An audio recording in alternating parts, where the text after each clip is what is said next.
Hi everyone, and welcome to today's video. If you are new to my page, my name is Juliet Salaribe, and I create meaningful content to help people apply and win fully funded scholarships for their PhD or master's degree programs abroad. If you have been following me on this page, I've been talking about sending cold emails to professors. And a cold email is an inquiry email you send to a potential supervisor to ask him or her if he's open to accepting you into his or her lab. This is one of the easiest and surest ways you can get full funding for your PhD or master's degree study. So, in this video today, I'll be showing you how to write a good cold email.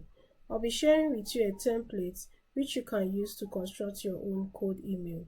And then I will also be sharing general tips that will help you to write a very good cold email. And at the end of the video, I'll be showing you some examples of well-written cold emails and even a bad sample. So, I implore you to make sure you watch this video to the end because every bit of it will be helpful when you want to start writing your own cold email. And also, I also want to plead with you not to copy and paste whatever template I share with you. This is because a lot of people are going to be having access to this video. Okay, so let's go straight to today's business. So for today, I'll be using this template to walk you through the major parts of a cold email. So just like every other email you have been sending in the past, the title or the subject is the very first thing you want to write in the cold email. And now I want you to pay attention to this section. So you want to use a very clear title, a title that will make it easy for the professor to know what this email is all about.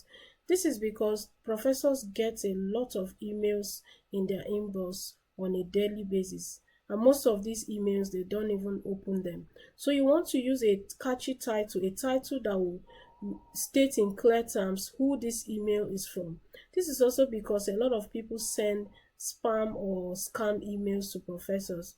So you stating clearly what this email is all about will actually make it easier for the professor to decide whether to open this email or not. So just like what I have here, the title of this email is Prospective Doctoral Students for 2024. Yes, I've taken time to talk about the application cycle in US and other countries. So the fall semester is one of the semesters or terms in the US. And like I said in my previous video, I recommend that people apply more during the fall semester.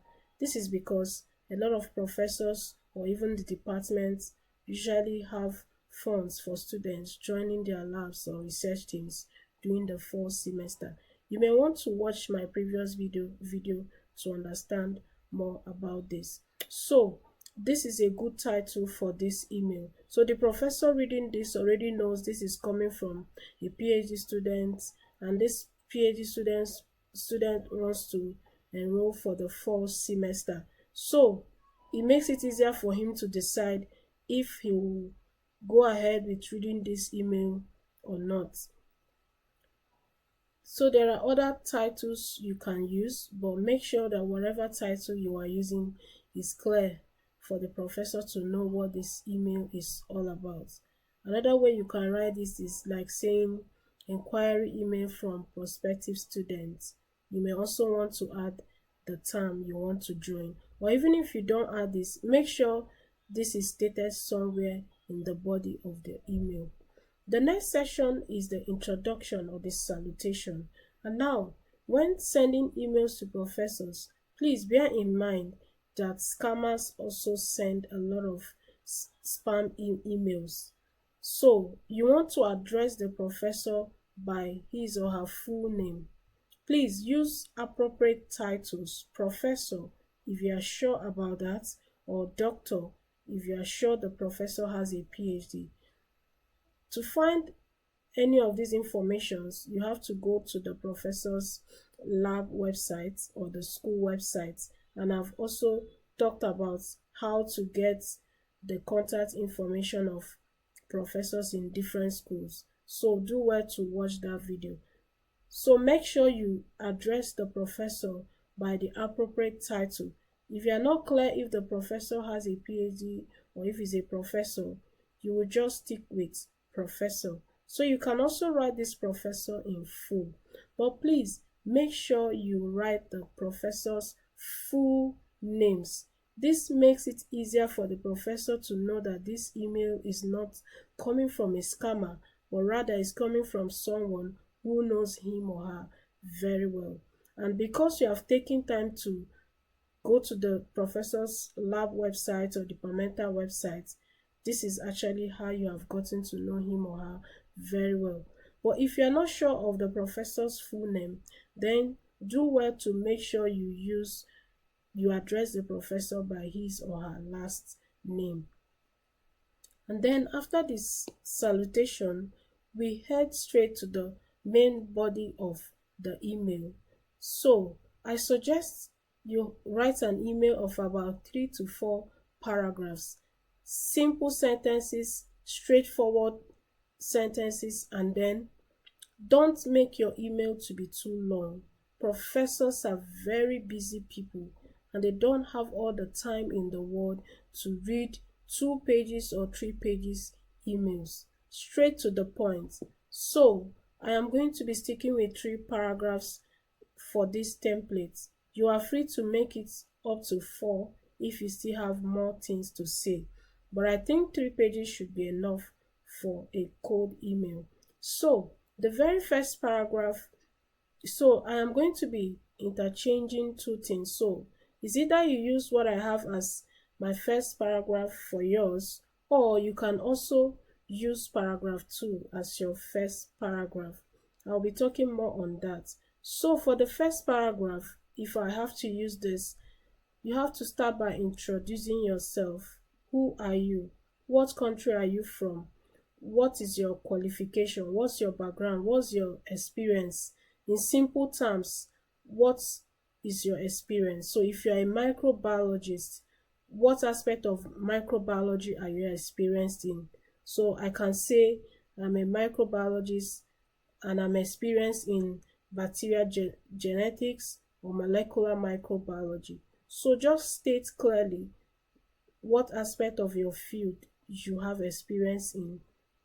And then towards the end of this paragraph, ensure you state clearly why you are contacting this professor. And this can be like saying, I'm writing you to ask or inquire if you will be accepting students for the fall 2024 semester. This makes it clear for the professor to know what you want, and then he or her will decide whether he will continue reading your email or not. So please make sure you state why you are contacting this professor. And then paragraph 2, this is where you can talk about the professor's research publications. If you watched my previous video, I said before you start writing cold emails, there are some questions I said you should sit down and answer before you start writing. And one of those questions is what you know about the professor's research. So this is the time to talk about whatever you have found about the professor's research. Talk about the professor's research publications. You can mention 1 or 2 papers you have read, and as you mention those papers, engage with it, sound exciting. You can ask 1 or 2 questions to show that you actually read that paper. You can also make suggestions of where you feel there is still a research gap.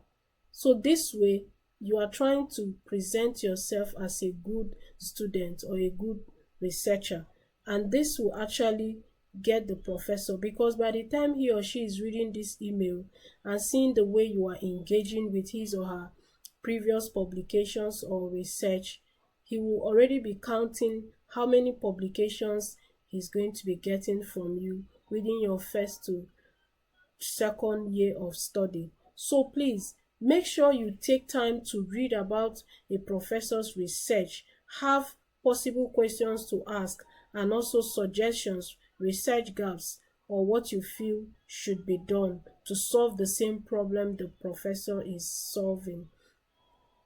Then the third paragraph is where you want to now sell yourself, and you want to take this paragraph very serious.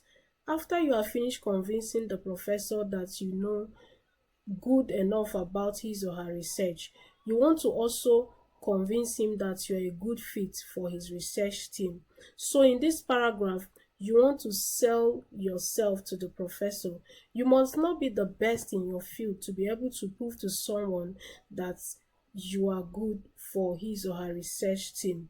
So this is where you talk briefly about your skills, your research interest, because your research interest has to align with the professor's research interest before both of you can work together. So in this paragraph, this is where you make the professor know about your research interest and how it aligns with his or her research or ongoing research in the lab.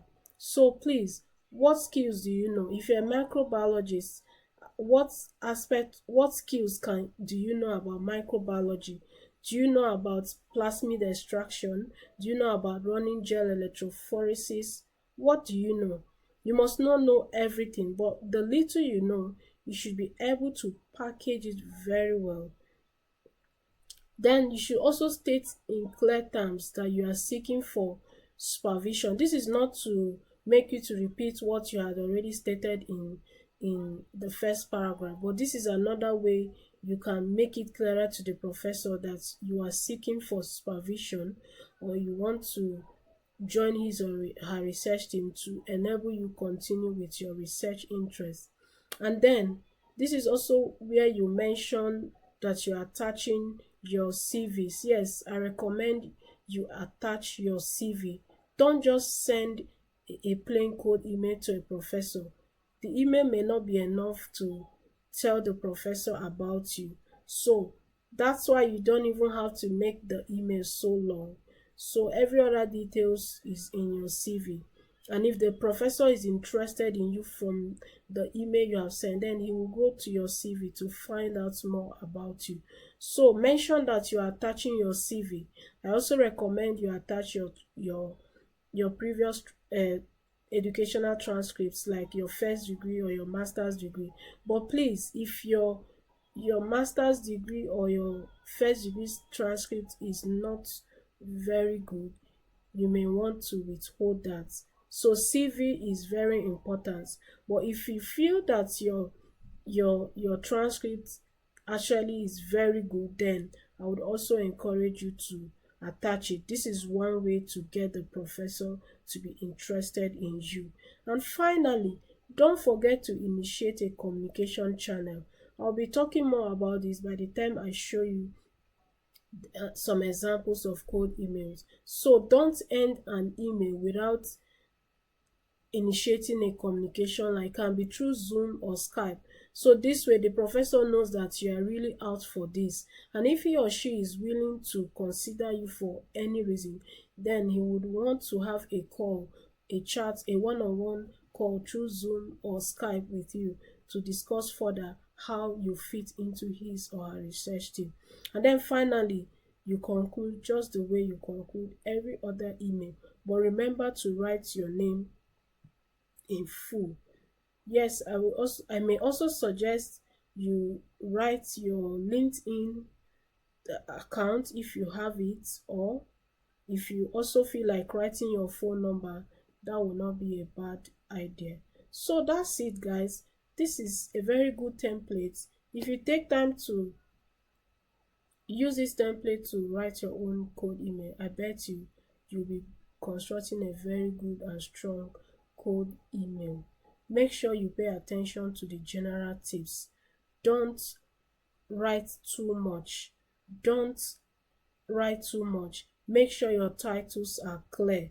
Make sure you address the professor appropriately. And if you have access to his or her full name, make sure you state it clearly so that this professor will know that this email is coming from a genuine student and not a scammer.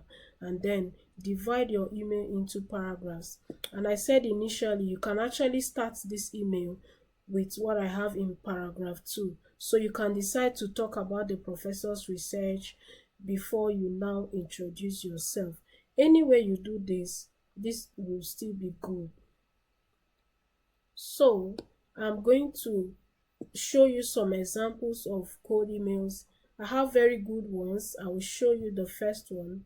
So this is a cold email template from a student. So just like I said, prospective doctoral student for 2024, salutation Professor XYZ. And then the student started with introducing herself. So I'm not going to be reading all of this. If you need this template, I'll be very happy to share with you. Just drop in the comment section and I'll be sending it to your inbox. So this student started by introducing herself. She's a graduate of microbiology from the University of Ilorin, Nigeria. So this is a very good introduction. Just reading just one line, the professor already knows a lot about this student. He knows this is a microbiology graduate and is also from Nigeria. And then this student also went ahead to talk about her undergraduate project. This is a very good one. So you can just talk a little about your undergraduate project. This is also one of the ways you are telling the professor about your background and qualifications. So okay, you can read. It says, this project exposed me to some level of research in bacterial genetics and immunology. So with this, the professor already knows that this student knows not just the general microbiology, but this aspect of microbiology, bacterial genetics, and immunology. So if he feels that a student with such a background can fit into his or her lab, then he will actually consider this student. And then finally, she stated that I'm seeking your supervision as a graduate student of the PhD in, let's say, microbiology program for fall 2025. So you see, that's all. You have just explained yourself and you have also let the professor know why you are contacting him or her. And then paragraph 2 goes ahead to talk about the professor's research. And then I see this student also asking questions. I would like to know if any study was done to compare the prevalence of obesity in 2019 as predicted in your study.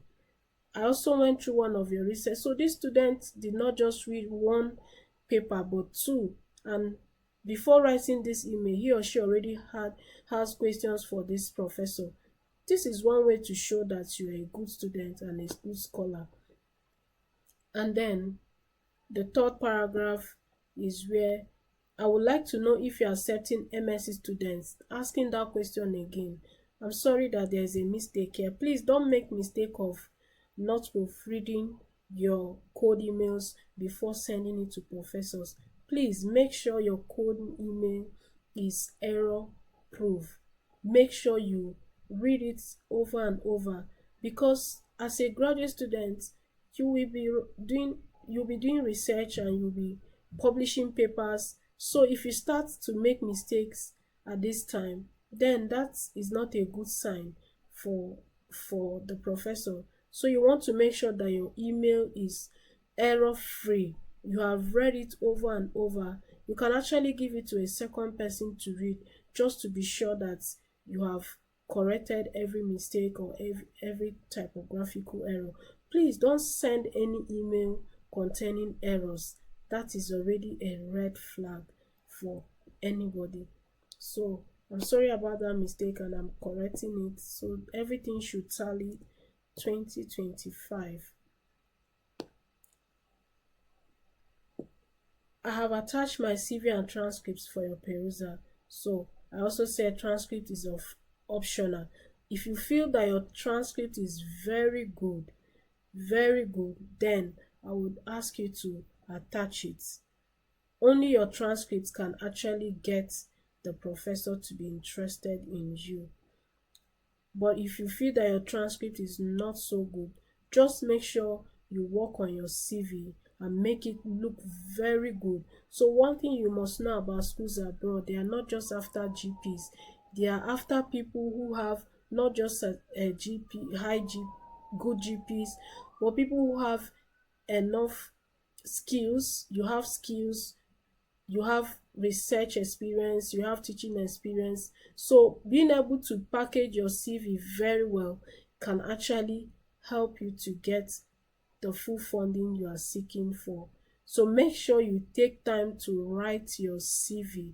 And I'll be doing videos on writing academic CVs. Please make sure you take time to write your CV very well, because your CV can actually get a professor to be interested in you.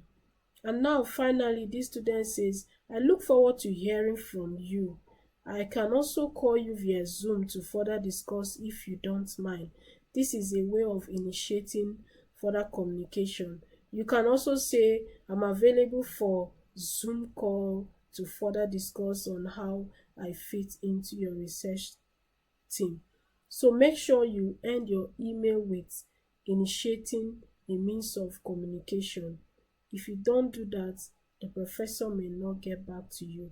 They may not have all the time to send email back and forth, but just jumping into a Zoom call with you for like 30 minutes or 1 hour can actually help them to get to know you more. So make sure you initiate that line of conversation or communication. And then I'll be showing you a second email which is almost the same, but this time around this student is starting with what I have in paragraph 2. I recently read your paper, so this student is starting by talking about the professor's research. And please make sure you really have taken time to read about the professor's research such that you can discuss it very well. What I have in this paragraph is too small to talk about a professor's research. So make sure you take time to read the professor's research, have questions to ask, suggestions to ask, see how to relate it with what you have done in the past in your first degree, and also sound so exciting. Let the professor see that you are excited in his or her research, and you're also excited about joining the lab to explore other possibilities in his or her research area. And so after talking about the professor's research, the student has also gone ahead to introduce him or herself and said a little about. So I feel the student feels that his CGPA is very good. That's why he or she is stating it here. Please, if your CGPA is very good, it is not bad to state it. But if it is not good, please don't state it. What you should be stating are the skills. What should the professor look at and feel that you are a very good student? If you don't have a very good CGPA, that does not mean you cannot get full funding assistantship. You just need to package yourself, talk about your skills, talk about your qualifications, and talk about what makes you a good fit. How is your research interest aligning with that of the professor?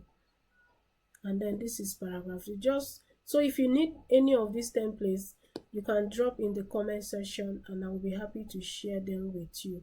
And so this email has up to 4 paragraphs, but as you can see, it's not more than 1.5 a page. And the last paragraph was just to conclude the email. I've included a copy of my CV and transcript. If you have the time, I would like to discuss further over Zoom. And then I have another typographical error. Please make sure you read your emails and correct every typographical error before sending it to a potential supervisor. And finally, I'm going to show you a very bad email, and I want you to look at it and also find out for yourself why I said this is a bad email.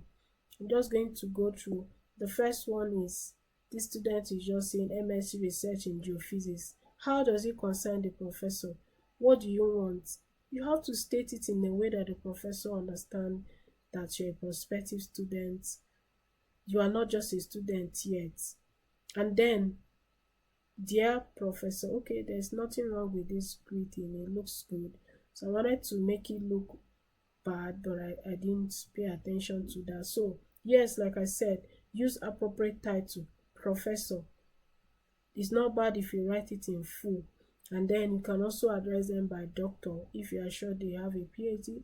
And then make sure you write the full name if you know it. But if you don't, make sure you address the professor by his or her last name. Now look at what the student is writing. I am Ngozi. I hold a BSc in Applied Geophysics in Nigeria. During my undergraduate studies, I had the privilege of carrying out a basin analysis, and that's it. Yes, okay, this is your undergraduate thesis or project. So what do you have to tell the professor about it? This student did not even make it clear to the professor what he or she is contacting him or her for. And then she jumps to the second paragraph. I encountered your papers on blah blah blah blah blah blah. They were this, and that's all. No much information. How are you able to convince the professor that you actually took time to read this research you mentioned? If you actually read this research, what did you learn from it? What questions can you ask? If someone wants to take this research further, what advice do you have for him, or what suggestions? Nothing like that. This student did not just sit down to research on this professor, but just started constructing and sending cold emails because he or she heard that sending cold emails to a professor is one of the ways to get full funding. Yes, this is one of the easiest way, but you really need to sit down and your do a research on this professor before you start writing this email. And then the third paragraph says, I desire to be your student, to become a valuable asset in the global. So you just want to join this professor. What will you bring to the table? The professor does not have all the money to throw to people. You must have something. He or she must see you as someone who is fit. So if he or she brings you to his or her research team, that using his or her grant to fund your study will not be a waste of his or her time and resources. So you have to be able to sell yourself and prove to the professor that funding you or using his grant or money to fund you will not be a mistake. And then this student did not even initiate any line of conversation. So this is actually the kind of email you get from a student who just wants to give cold email a try because he or she heard that cold emailing professors is one of the easiest ways to get funding. Yes, it is true, but you have to sit down, research about this professor before you start sending him or her cold emails. I'll be stopping this video here.